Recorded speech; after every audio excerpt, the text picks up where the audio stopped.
Okay, first things first. Uh, first things first, I want to say good evening. I can see 14 people. I think I might be one of them, so I'll discount me, as it were, because I'm already here.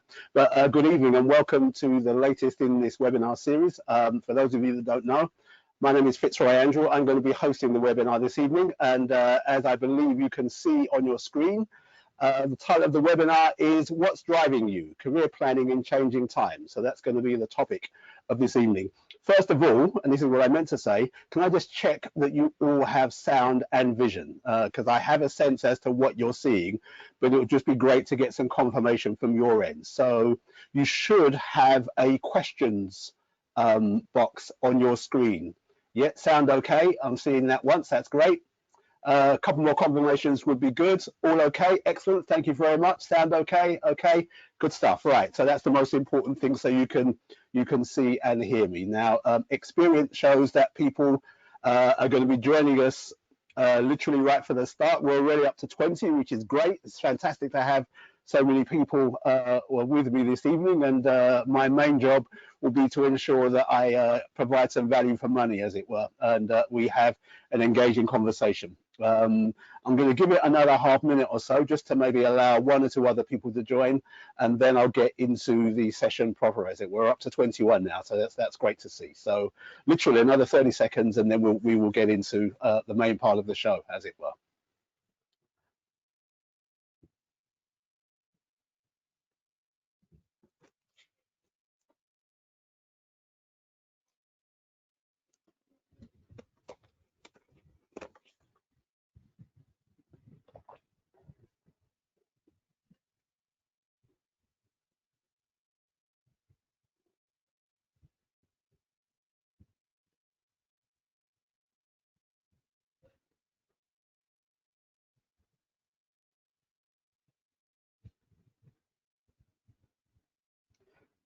Abid, how you doing, sir? Glad you could join us. Looking forward to your energy and contributions this evening as well, sir. Good stuff.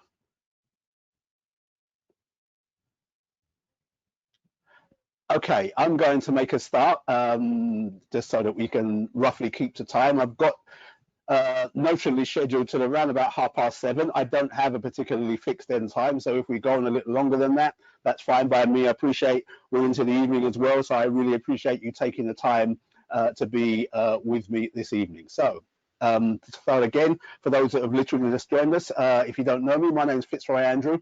I was until very recently a career coach at the University of East London.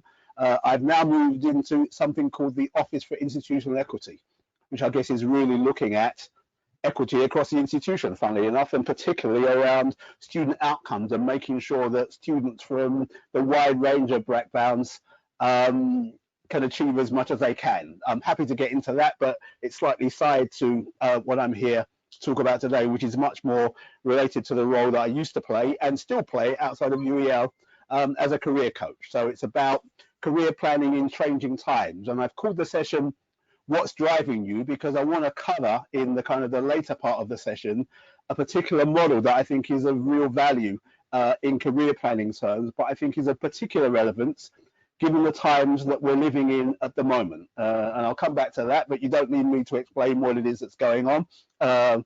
This is it. I've now been in lockdown for 6 weeks, and some of you may or may not be experiencing that. Some of you are maybe still in work. Some of you maybe work is looking a little like it's being jeopardized in some way or another. So there are a whole range of circumstances that I'm aware of in terms of people's working circumstances. But I think irrespective of where we are, I think now is a really important and fundamental time to really be thinking about what is it that we want from work. And we use this word career a lot of the time, and I'll stick with that. But it seems to me that career needs to be set into a context in some way or another. So I'll say a little bit about that as well. But let me get specifically into what I'm planning to cover, the purpose of the session today.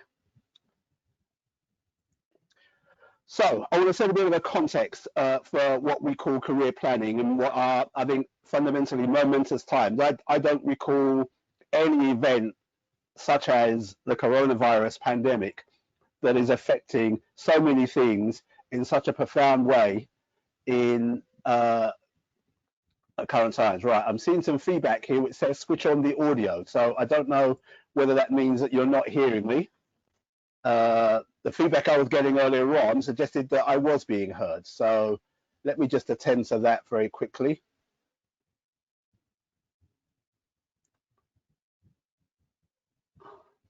Yeah, you're right. I'm getting some feedback that right. So other people can hear me fine. So okay, so it may be that for the person that made that comment, it may be something that you might want to check out at your end. But other people appear to be hearing me. So if you still have a problem, by all means come back to me. But what I'm hearing is that people are hearing me. So as I said, career planning in these momentous times. I think that's an extremely relevant conversation to be having. So I want to set out a bit of a context for that. And I guess there are some models that I want to present. One in particular, which is really around career drivers that I want to spend the latter part of what I have to say talking about, but some other models as well, some of which you may be familiar with. I suspect, without knowing too much about who you are in the audience, I suspect most of us have given some thought to career planning. Some of us may well be specialists in this field and so may know a little about some of the stuff that I talk about anyway, and that's fine. I'm not pretending to be able to cover the whole territory or that I'm presenting something new or different or distinctive. I suppose my take is hopefully the approach has value at this particular point in time, and that's really how I want to develop what I want to say this evening.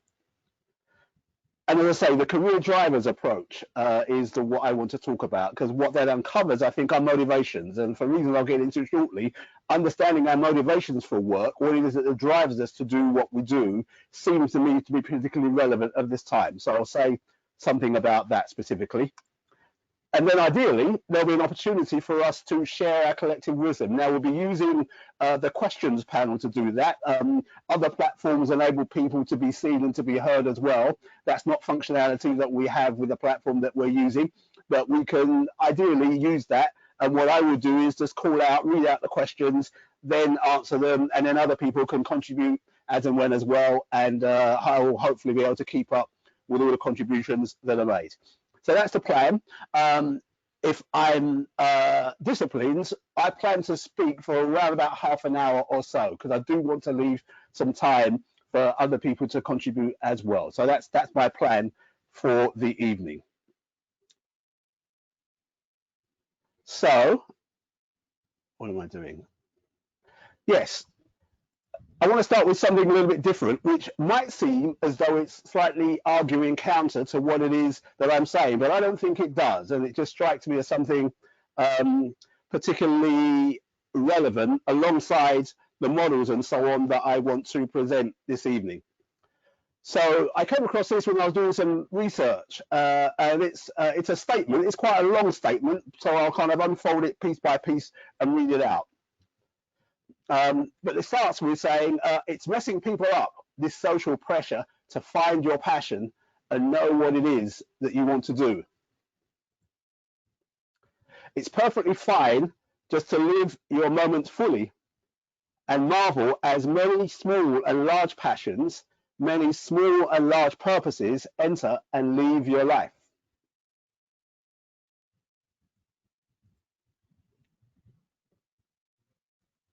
For many people, there is no realization, no bliss to follow, no discovery of your life's purpose. This isn't sad, it's just the way things are. So stop trying to find the forest and just enjoy the trees. Now, that statement is attributed to somebody by the name of Sally Coulter. I was doing some research as to who Sally Coulter is. I couldn't find anything reliable. Now, that might, on first instance, seem to be arguing against what I'm going to be talking about this evening, which are quite structured and purposed models for looking at career planning. And that's okay, because in a sense, what I'm saying is that both are true. Where you can find your purpose, identify your goals, find that thing that really gives you meaning, absolutely fine. Not everybody necessarily is able to do that, but that in itself doesn't represent a problem. What I take from this is focus on what is happening around you right now. There will be passions that you have at some stages in your life and different passions in other stages in your life. What you do is to accumulate lots of experience. At times like these, that is all useful stuff to draw on. So it doesn't matter whether or not you have some kind of systematic approach with nice diagrams and nicely articulated goals, all the rest of it. Those things are useful, but you can still engage in something useful even if you don't have those things as well. So that just really struck me as a caveat to everything that I'm saying this evening. Another way of saying all of that is something that I came across years ago, written by a guy named Marvin Weisbord, and he calls it the first law of techniques, which is a much pitchier way of saying everything I've just said. And what that says is everything works and nothing works. So everything I talk about today may well be of use. And there will be other times where everything I say today might not be of any use at all. And something else is actually what addresses what it is that you want to address. That's fine. Where you can be systematic, be systematic. Where you can't be systematic, work with what you have, and the universe will work its way out. So just a slight caveat, just in case things don't neatly fall into place according to the models that I talk about this evening. Everything is still fine. You are still making a valuable and useful contribution. So just a caveat to kind of kick things off this evening. But it struck me getting into the pandemic, and when my first couple of weeks of experiencing remote working and working from home and so on, and I found this with a lot of people that I've spoken with over the last 4 or 5 or 6 weeks. And I think there isn't anybody that hasn't at some stage really started to think about, actually, what's important to me right now. Some of that is about the the effect of the pandemic. I know of very few people who haven't been affected, maybe not directly, but indirectly in one way or another. Sometimes that has been the ultimate in terms of people losing their lives. We are surrounded by the news reports of people losing their lives, and it's understandable in that context that people start to think about, okay, what's really important to me? It may be that the impact is much more immediate, and your work situation has been challenged in some way or another. So that gives you a very immediate focus to thinking about, what am I doing here?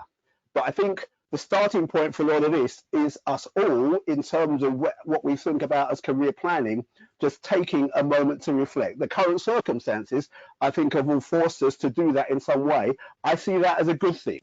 That doesn't make it easy or straightforward. You may not necessarily come to the answer straight away, but the process of reflection is important. I was writing an article with somebody quite recently, and I guess what the idea we came up with is that you might start to think about the basic roles that you play and assign yourself one goal that you want to meet in the short term, arising out of those different roles that you play. That's part of the process of reflection. But I think there is something about us all, whether we're in work or not, whether we're challenged in that context or not, to just take a moment to reflect on, what am I doing here, and how might I want to move it in which direction in some way or another. So that reflection is important. Okay, I'm seeing a message on here about emails. Now, what will happen, there are the slides that I'm using will be available following tonight's presentation, and there's one specific handout that I will make available as well. So I suspect the policy is not necessarily to share emails across all participants, but there will be stuff that you can receive immediately following the seminar as well. So maybe I'll come back to that. I'm going to press on with the material that I've got, if that's okay. So reflection, important, and a lot of us have been taken towards that.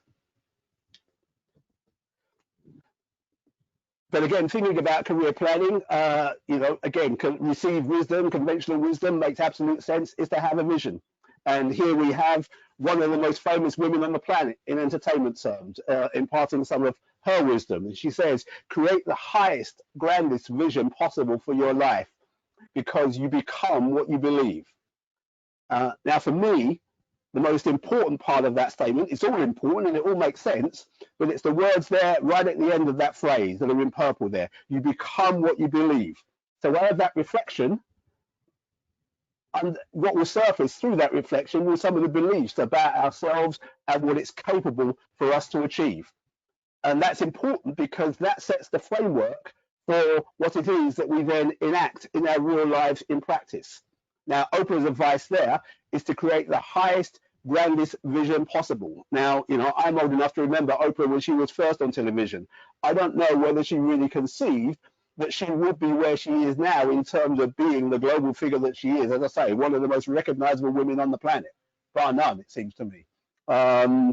And she maybe has the resources to make it work for her, but there is a lesson there for us all about actually what do we believe we are capable of, because it might well be more than we think we do.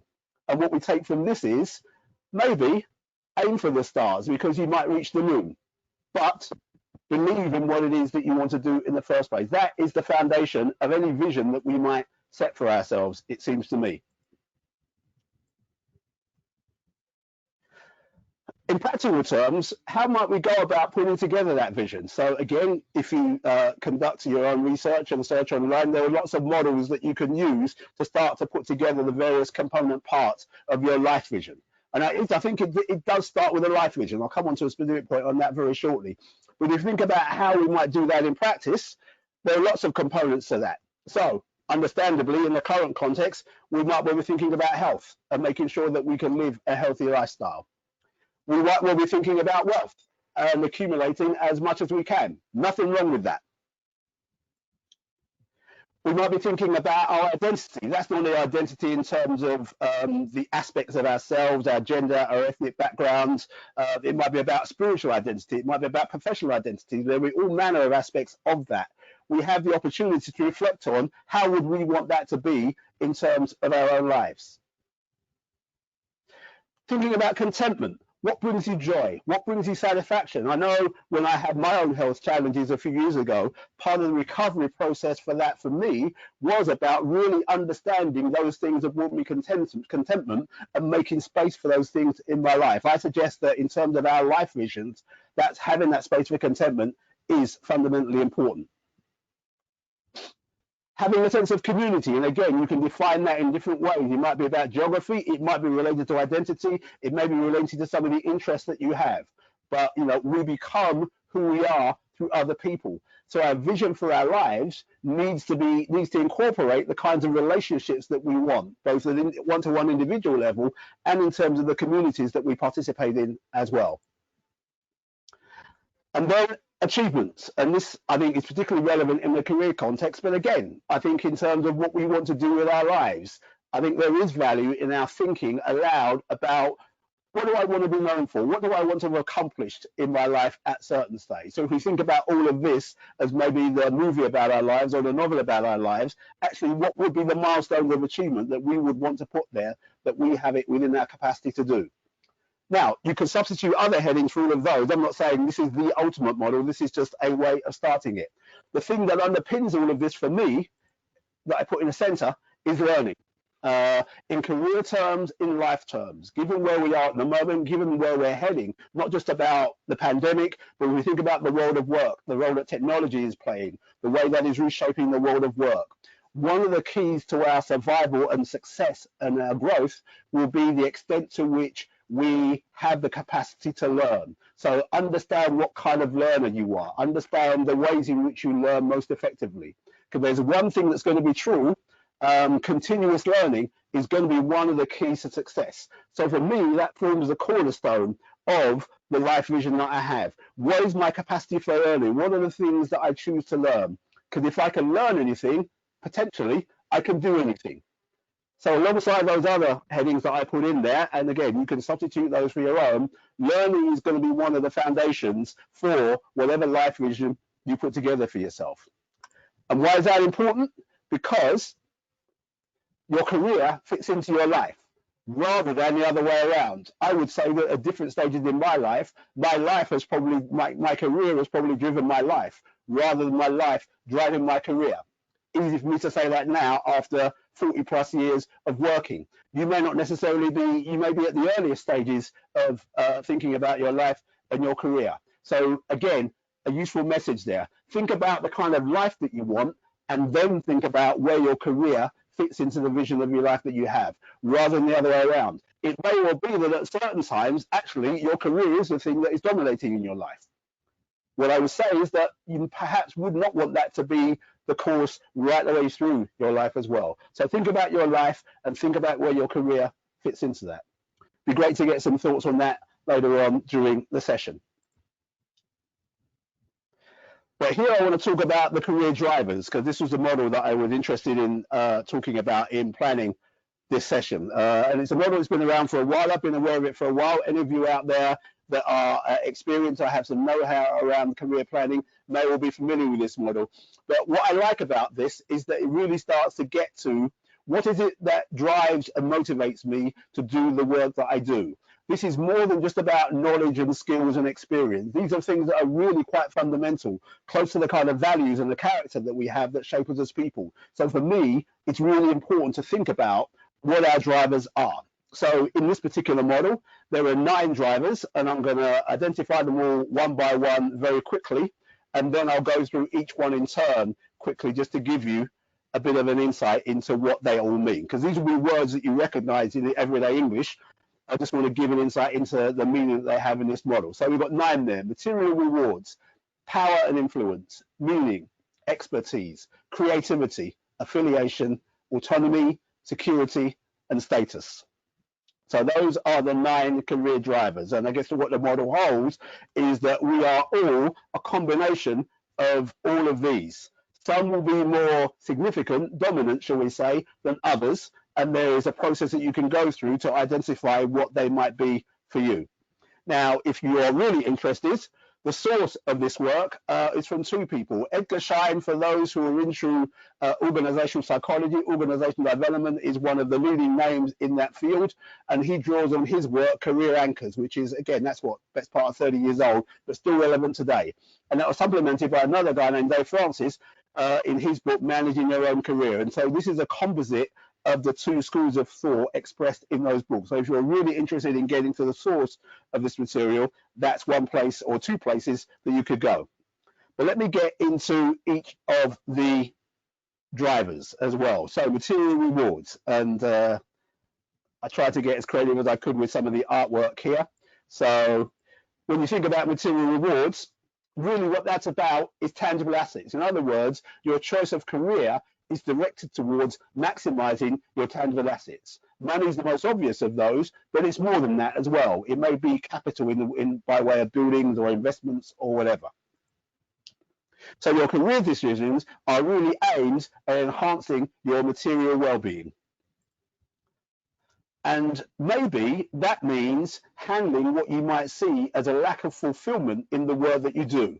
But what is more important than the sense of fulfillment at a human level from the work is the material reward that it gives you, because that enables you to accumulate the tangible assets. Now, I'm not making a value judgment about any of these things, saying they're good, bad, or indifferent. What I'm saying is that it's a legitimate driver for some people in the world of work. The question is, where does it figure in our own value system?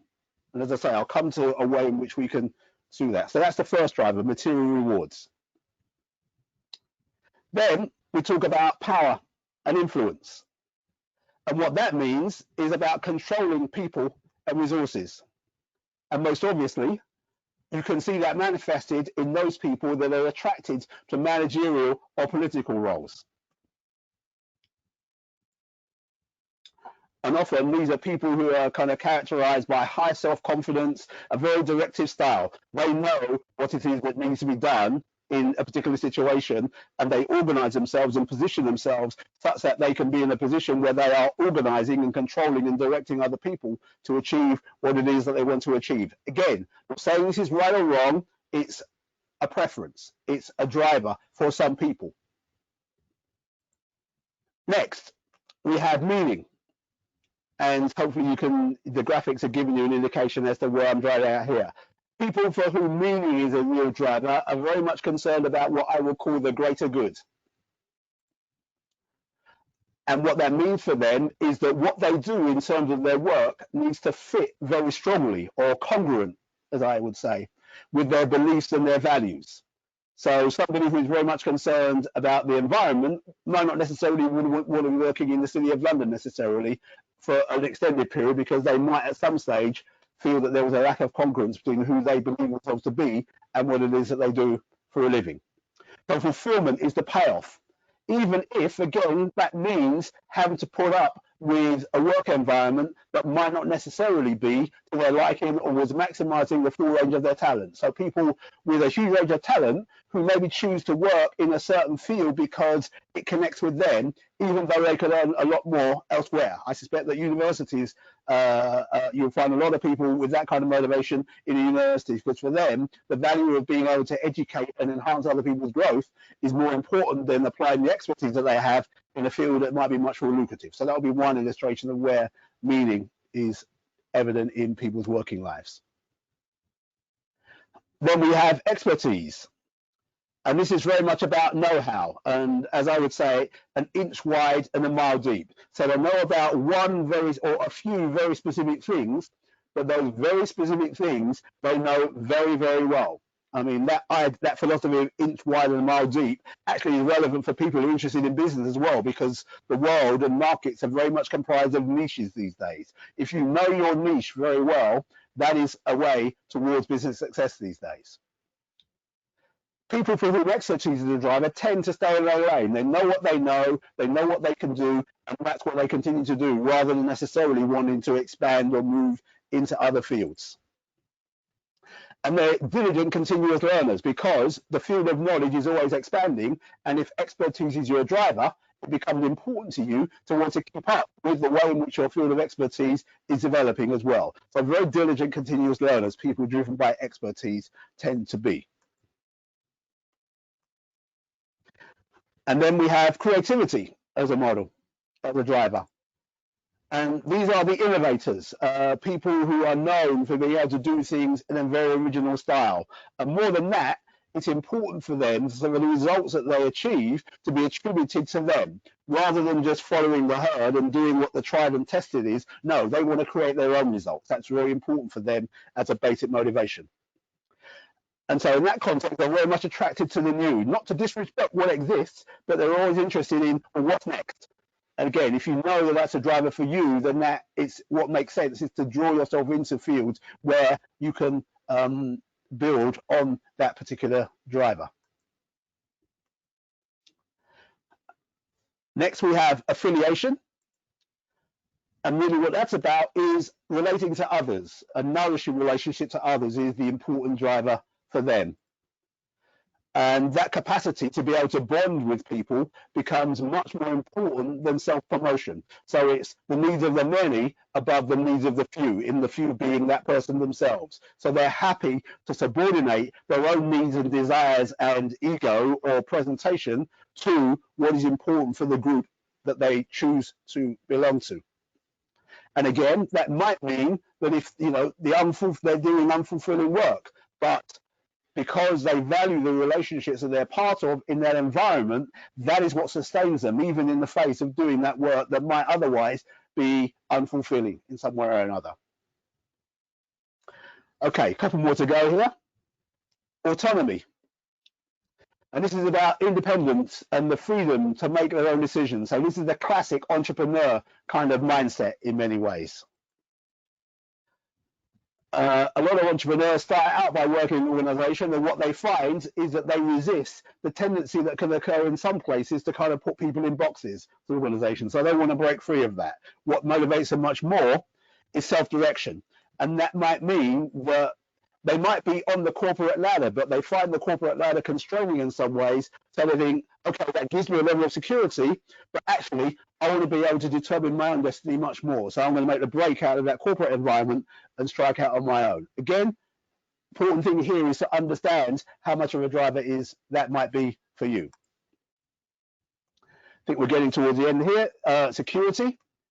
And by security, what we're talking about is unpredictable risk and avoiding exposure to unpredictable risk. And that might mean wanting to have the classic stable job. And as much as we might think that that is maybe heading away from us at the moment, given the kind of change that we're facing, people will still try and seek that out. And that might mean a tendency towards being more conservative, not going for the promotion, because what's important is to be in the job and to know year after year, month after month, that the money is going to be coming in. And then finally, we have status. And by status, what we're really talking about is recognition and respect from a community, however that community is defined. It might be peers, it might be where they live, it might be a professional community in some way or another. And in that sense, being recognized as having some prestige, which is really what we're talking about with status, that becomes significant in terms of motivating action and behavior. And prestige is what drives the pursuit of power. So under the power and influence model, it was about being able to control other people. Here, it's not about controlling other people, it's about status. It's about being known as somebody who is senior or more important in some way or another. Again, not right and wrong, just a driver of behavior. So those are the 9 career drivers in a little bit more detail. What I have is a questionnaire. Now, I was hoping to find a way of being able to post it here, but I'm not sure I can. So I'll make sure that everybody gets that questionnaire afterwards as well. But just some general observations I want to make about that model. We are a mix of all. When you are hearing my descriptions of them, you probably recognize yourself more in some of them than in others, and that's fine. What counts is knowing what your strong drivers are. And the research appears to suggest that of those 9, there are probably 2 or 3 that are really strong, and then the others would be a little bit further back. Sometimes you find people that are kind of even across the board. My experience is that's much more unusual. What you'll find is that there are 2 or 3 drivers that are particularly strong, and then the others are weak in some way. And what's important is to know which ones those are. And you can see from what I was talking about, the more you can match your drivers to the careers that you're choosing, the more likely it is that you'll be successful at what it is that you do, and you'll derive some satisfaction from what you do as well. So that's the importance of knowing those drivers. And then the other thing to say is that these drivers in and of themselves will give you an indication that there will be other areas of self-knowledge that you can sit alongside as well. So anything about knowing your strengths. So at UEL, and I'm really keen and interested in using work about character strengths. And those of you that work with me may well know of the character strengths questionnaire that I've introduced to people.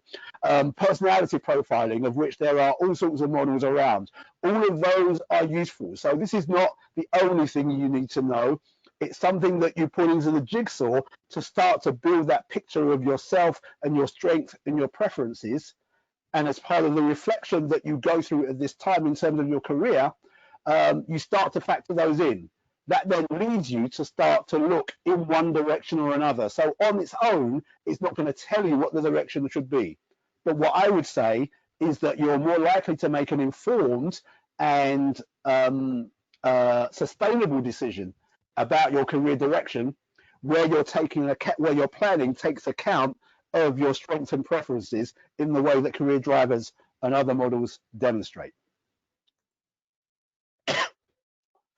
So as I said, there is a career driver survey. I will make this available to you. It's not very long. I think there are something like 36 questions. It gives you a short profile at the end. The questionnaire actually has the detail that I was talking about earlier on as part of it as well. So I will make sure that that's available following this webinar, and you can progress through that in your own space and time.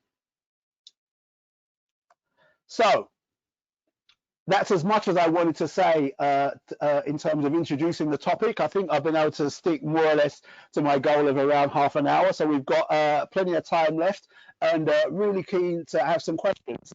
And I'm also really keen to stop talking so I can drink some water and just get my voice back a little bit. But it'd be great to start to get into some questions and discussion about what I've spoken about so far.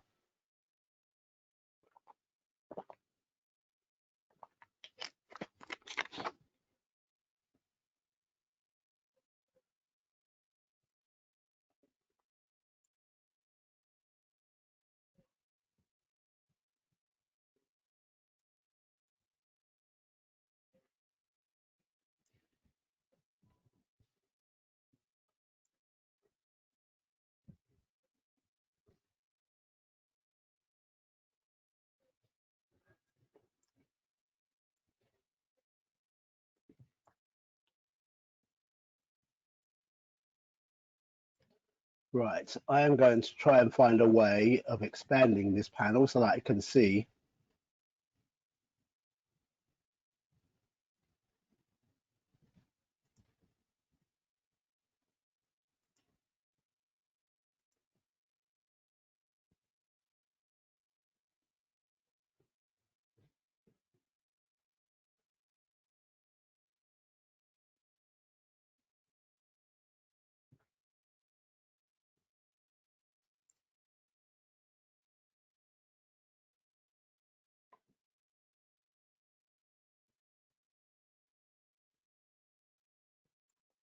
Okay, right. So now I've got the window open a little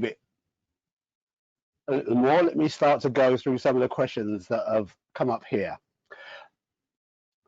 Okay, right. So it is back. Excellent. Right. There's some stuff here. Right. Lots of questions coming up. This is great. So I'm going to go through the ones that I can see in order. And if it's okay with you, I'll also name the person asking the question.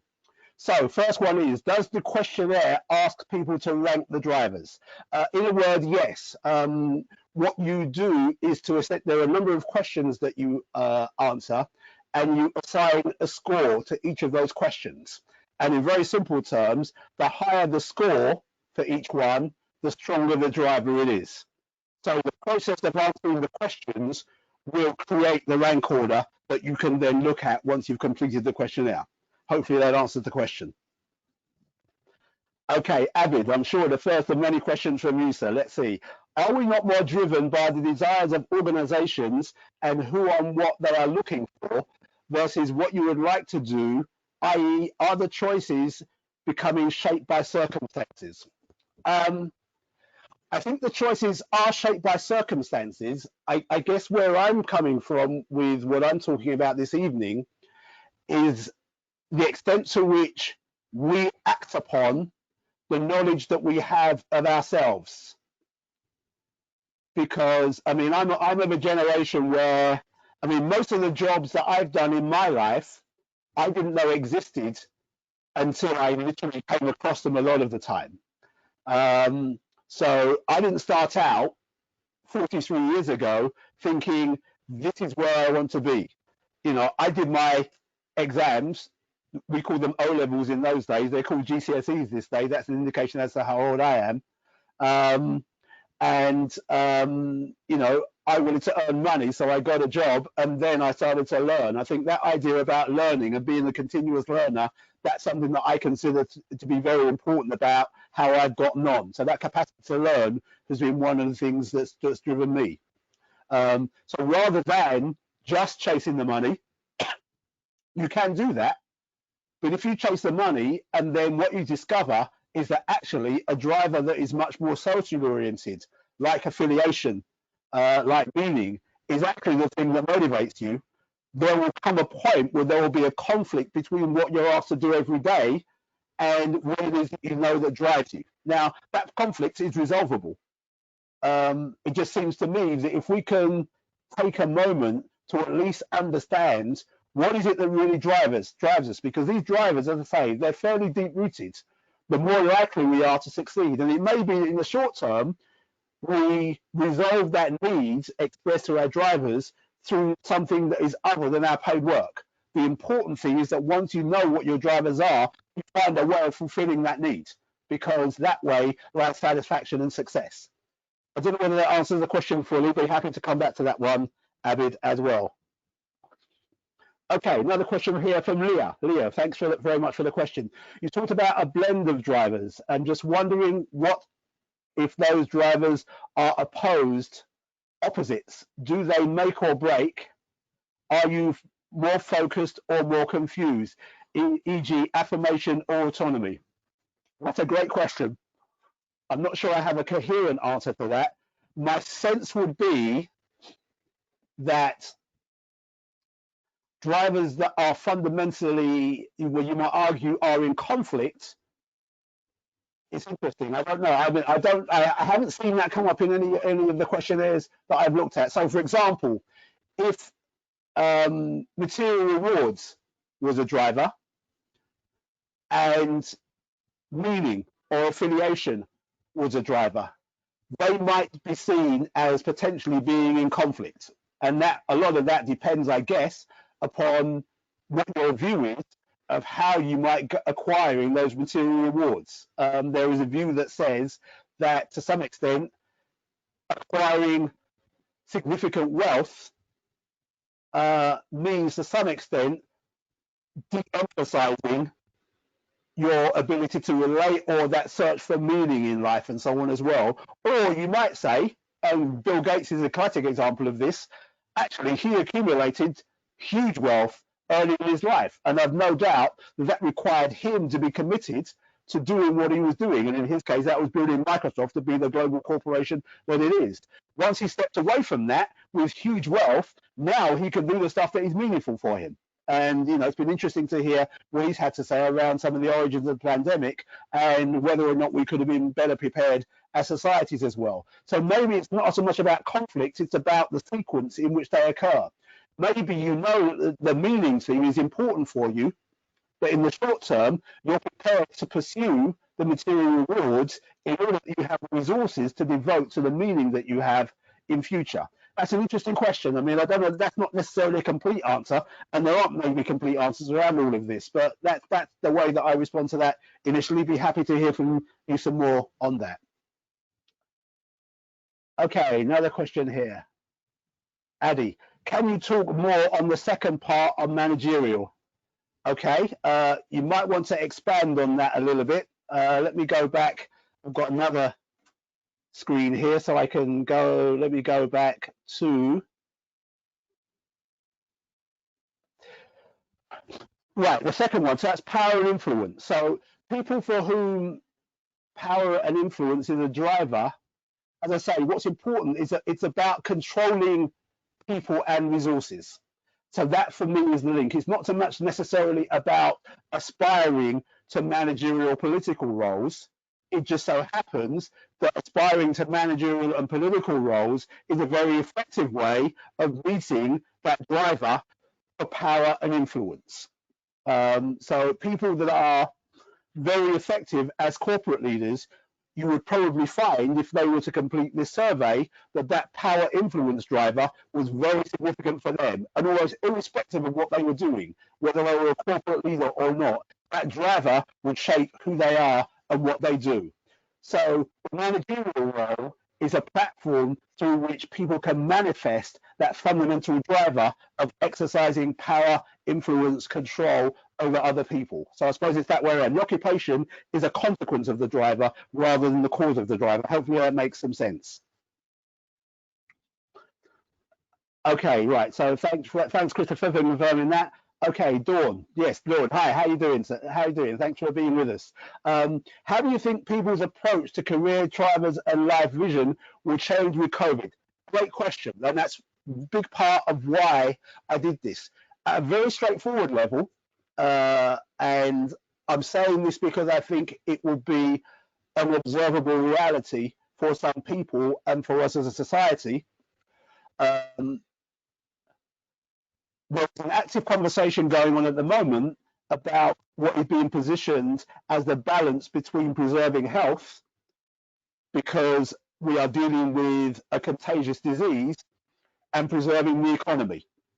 And those that favour preserving the economy are making the argument that if we preserve lockdown in the way that we are at the moment for much longer, a lot of people aren't going to have jobs to go back to. And it's already going to be true for some people. So there are people in our society for whom their job has disappeared almost literally overnight. And the business or the enterprise that they were working in may not be there for them to return to that. So there is a very practical thing for people in society to be thinking about: how am I going to earn a living? And it may be that the living that they were earning isn't something that necessarily reflected what they were truly capable of. It might have been about expedience. I've got to put food on the table, baby these booties. What I'm saying is that given the space that we have at the moment, and we've got the measures around furloughing and business support and so on, for people to be able to resume their working lives, their economic activity, their productivity, part of the process is going to be looking at actually what really drives me at the moment. Because it seems to me that the more we are armed with that knowledge about ourselves and what it is that really drives us, the more informed the choices that we can make about what we choose to do. But even if you're in work, as I say, there is an aspect of society and the economy that hasn't been touched by coronavirus, and that provides us all with an opportunity to really think about what's important to me right now, because the plan might then be for the future, maybe not about changing a job or leaving that job in the short term, but it might be about starting up another activity. It might be a volunteering, it might be starting up some work as an independent worker, which really is an expression of that thing that drives you. You have the opportunity to do that regardless of the circumstances that you're in. It's more immediate for some people than others, because the reality is that their job may well have disappeared and they're faced with the challenge of finding an alternative, in which case I think what we're talking about this evening has some immediate relevance, but it's relevant more broadly than that as well. Hopefully that answers the question in some way, Dawn. Okay, Christopher, right. Anne-Marie, how are you doing? Very glad you could join us this evening. All right, talked about a combination. How much do you change hugely over time? Great question. I guess the theory behind career drivers suggests that these drivers are pretty fundamental.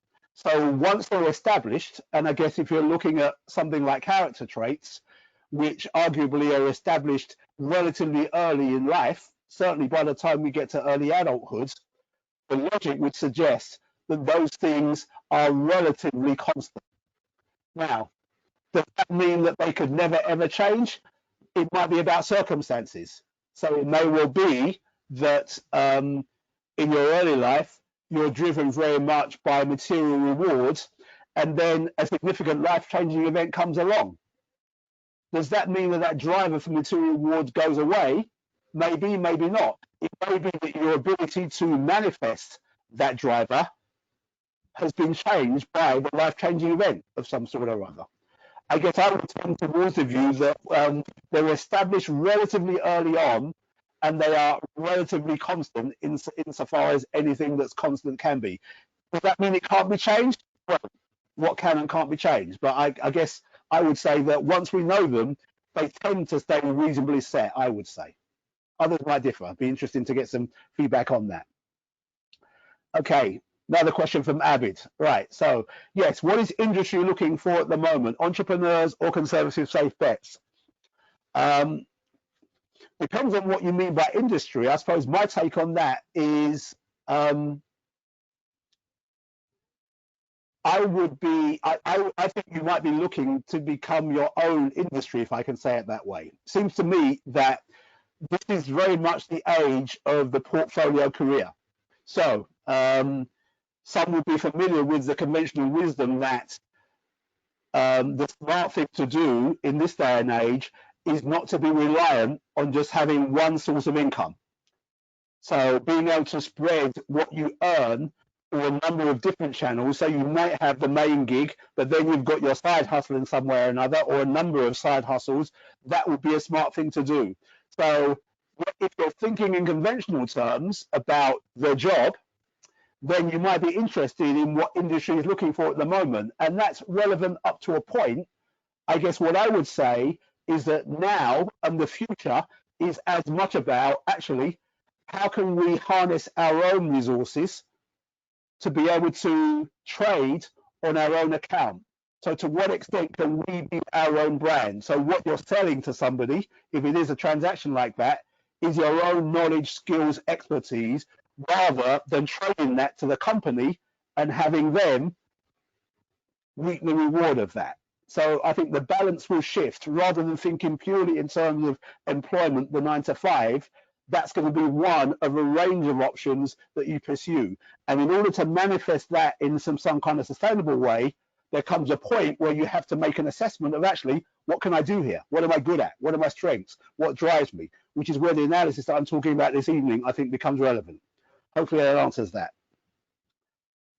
Okay, Dawn again. Curiosity is important, and being aware that life journey is not linear. Absolutely. That was what, in a sense, that's where I started from right at the beginning. I don't know whether you were there, Jordan, with what I said about. Let me come out of this so I can just refresh my memory. Sorry, just a slight hitch here. Yeah, Sally Coulter. So the saying that I read out right at the beginning is very much speaking to life journeys not being linear. Sometimes you have to be able to enjoy the trees rather always be looking for the forest. Absolutely would endorse that as well.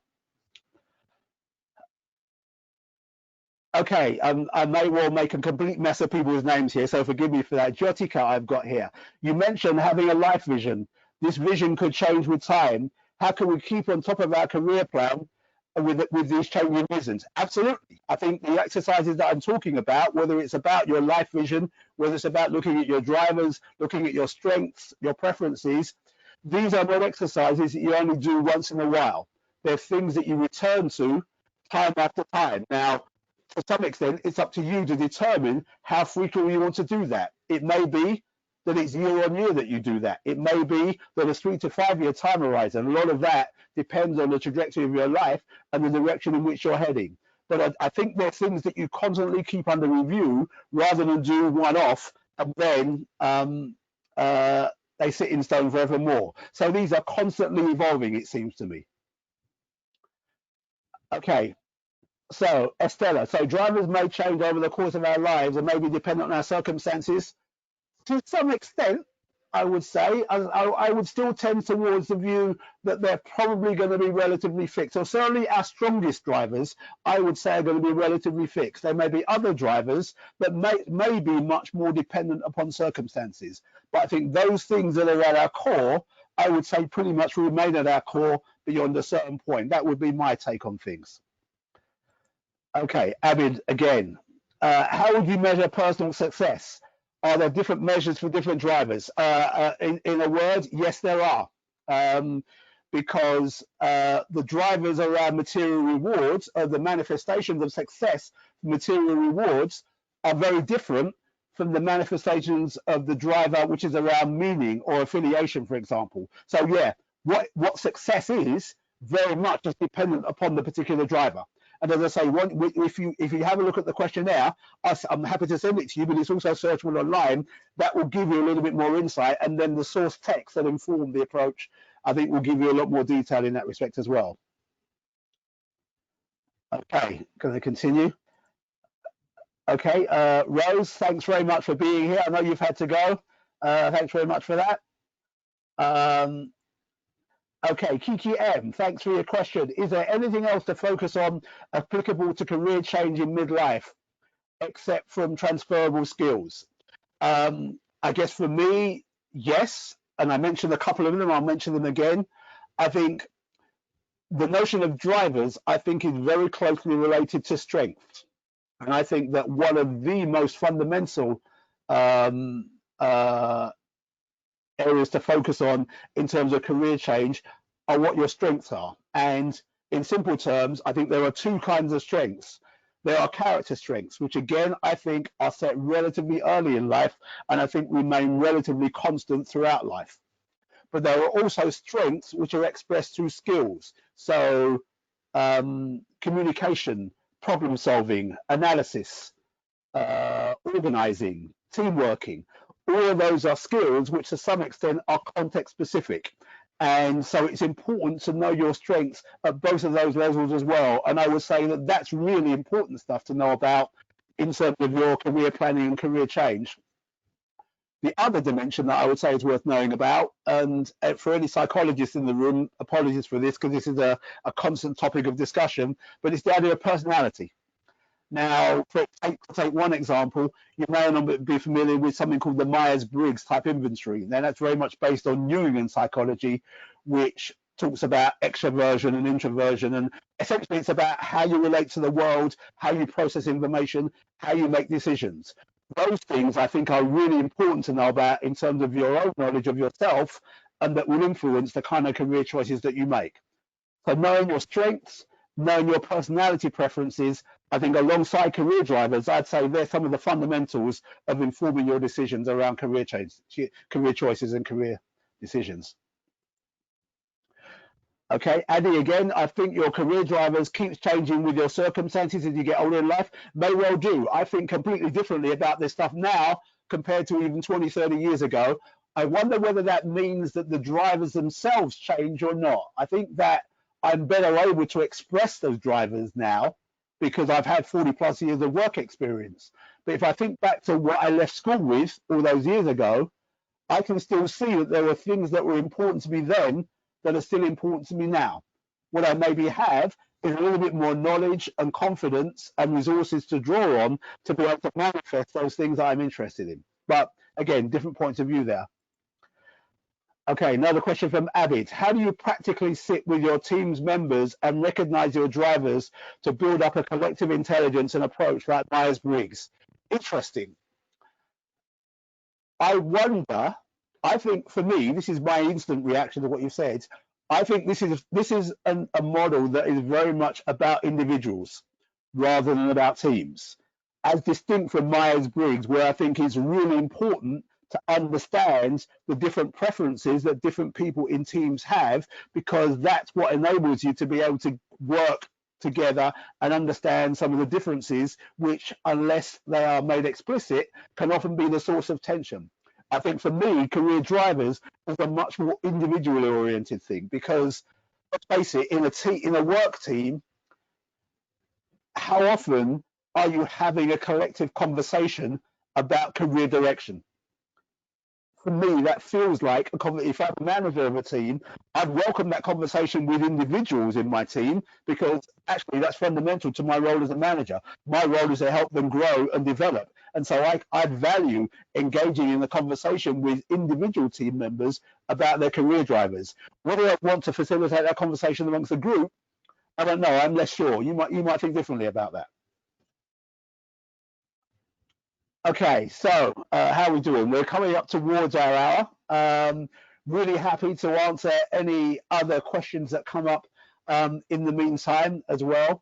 What I'm also going to do, let me just try this out as well, because I'm the controller here, as it were, not that that's making me sound powerful. there is a way in which, no, it's gone. Let me have a look. Hold on, sharing. No, it's not that. Attendees, polls, chat.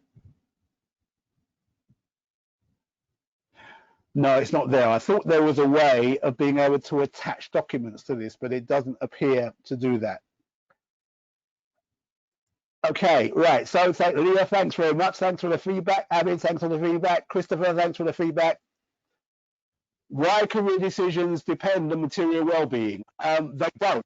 I think what I'm saying is if you know that material well-being is a significant driver for you, it makes sense to direct your career in such a way as to manifest that driver.